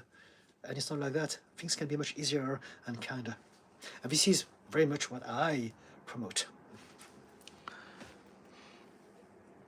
Honey Tolparov, I understand you just fine. Love your content. Thank you so much, Honey Tolparov. Don't worry, there's a lot of trolls. No, it's just the way it goes. It's the internet. It's no problem. Alice is good. I just want to say thank you, Didi. Thank you, Alice is good. Thank you to you. Jason H. Challenging the thoughts. Well said. I understand. Fantastic. Honey Tolparov, I am your #1 groupie. Fantastic. Thank you so much. #1 groupie. Mel W. It's good to see someone practicing real-time boundaries. Excellent. Fantastic. Thank you. Yes, it's so easy, isn't it? It's really, really easy. Jason H. Subscribed. Okay, fantastic. Thank you, Jason. I appreciate your support. User, what solution for Jew problem? This is very, very wrong. This is very toxic, and so I'm going to block you. Right? It's okay. A lot of trolls. It happens. But this is not a place for this. So again, when you have trolls in your life, it's very easy. You don't need to get offended or angry. We just get rid of them just like that. So I'm going to do it now with user being anti-Semitic. Naughty. Add user. Okay. Done. Honey Tolparov, so glad you go live. Feel very inspired when you speak. Thank you. Fantastic. Thank you so much, Honey Tolparov. Andromeda, thank you. I'm amazed to hear someone who shares my opinions on this subject. Thank you. Pumpkin Puff, I appreciate you. Didi, thank you for your time and the chat. I hope you have a good evening. Thank you very much. I will. And I wish you the same. Ludwig. Oh, hello, Ludwig. Hi, Didi. Hope you are well. I struggle a lot with getting out of the loop. What I mean is getting this done. I know it's things I need to do, but I just can't get it done. If you don't mind, can you come back on my next live, please? I just seen it's 2 minutes past 8. I want to do my best to finish my lives at 8 o'clock. I've been here for 2 hours, and I come here twice a week. So if you don't mind, please come back next week. I will come back next week on Wednesday and Friday, as in every Wednesdays and every Fridays from 6 p.m. UK time. If you can make it from the beginning of the live, I can answer all your questions in great depth. But now I want to rush and I want to resume my evening. And so guys, please, if you find this interesting, subscribe if you haven't yet. If you know any friends who could benefit from that, get them involved. If you enjoyed this live and you want to retrieve some information, the live stream itself will be available to replay as soon as it's uploaded on YouTube. I don't know how long it takes, maybe minutes, maybe hours, but just keep an eye on it.